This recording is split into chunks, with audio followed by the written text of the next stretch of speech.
Assalamualaikum warahmatullahi wabarakatuh. Perkenalkan, saya Zumrotun dari PIAUD IPMAFA 6C. Di sini saya akan mempresentasikan PowerPoint saya tentang mengatasi anak yang suka berbicara kotor.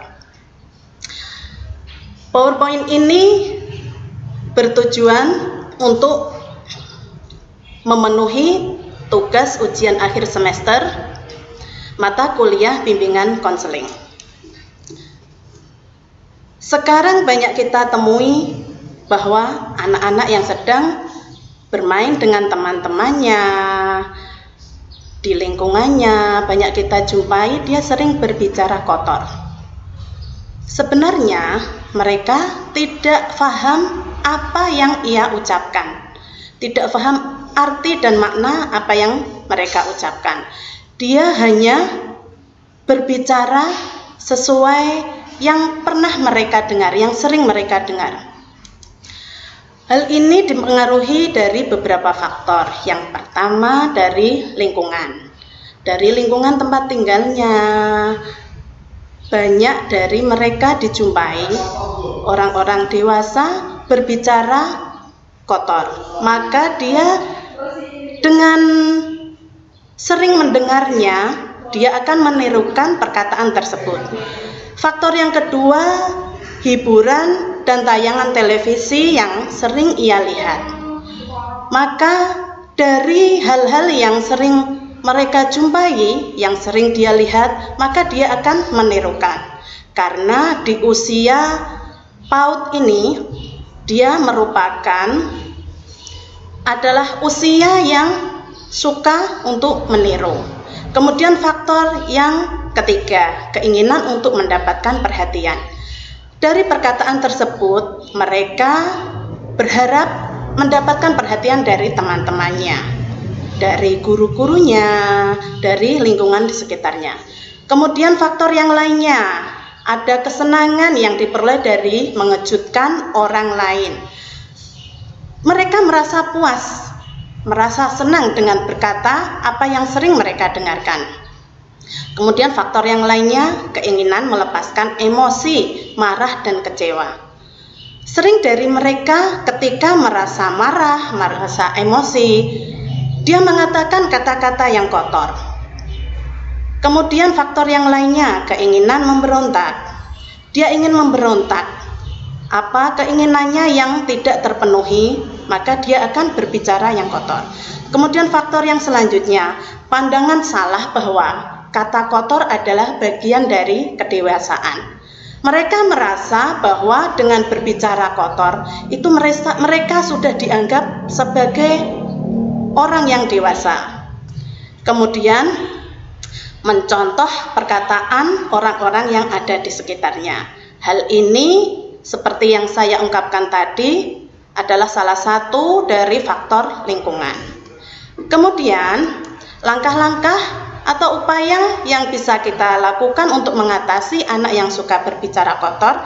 Yang pertama yaitu intake, tahap awal yang mana proses ini merupakan proses pengenalan dengan anak tersebut. Pada tahapan ini membangun komunikasi dan pendekatan. Kita bisa berkomunikasi dengan anak tersebut, dengan keluarganya, apa sebenarnya yang terjadi pada anak tersebut.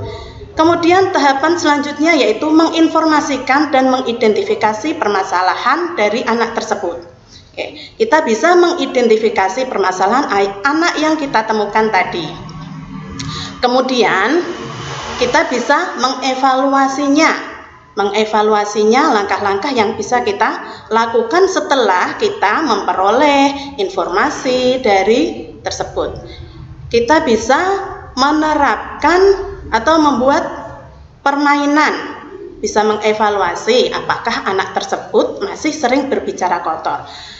Kita bisa menggunakan sebuah game atau permainan. Jika anak tersebut merasa kalah, maka dengan spontan dia akan berbicara kotor. Itu bisa menjadi evaluasi dari anak tersebut. Apakah memang dia itu masih sering berbicara kotor atau sudah berubah. Kemudian tahapan-tahapan selanjutnya agar kita bisa mengatasi anak-anak ketika berbicara kotor. Yang pertama, kita tetap tenang dan beri penjelasan kepada anak tersebut tentang arti kata yang diucapkan, arti dan makna kata-kata yang ia ucapkan. Ini loh, nak, kata-kata tersebut artinya seperti ini. Itu tidak baik untuk diucapkan. Kemudian, berikan contoh kata-kata yang baik untuk diucapkan. Kita alihkan dari perkataan mereka, dari yang sering berkata kotor, kita berikan contoh yang perkataan yang baik. Kemudian, perkaya kosakata anak, sehingga banyak kata-kata yang baik yang sering mereka dengar. Kemudian, batasi penggunaan gadget. Kita bisa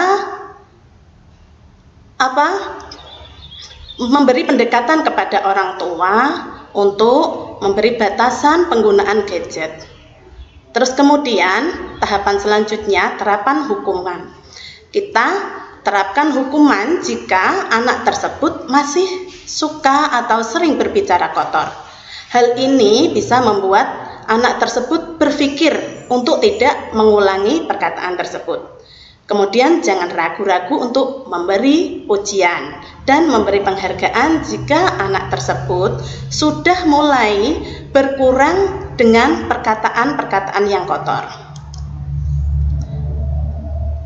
Demikian yang bisa saya sampaikan, mudah-mudahan bermanfaat dan kurang lebihnya mohon maaf yang sebesar-besarnya. Terima kasih.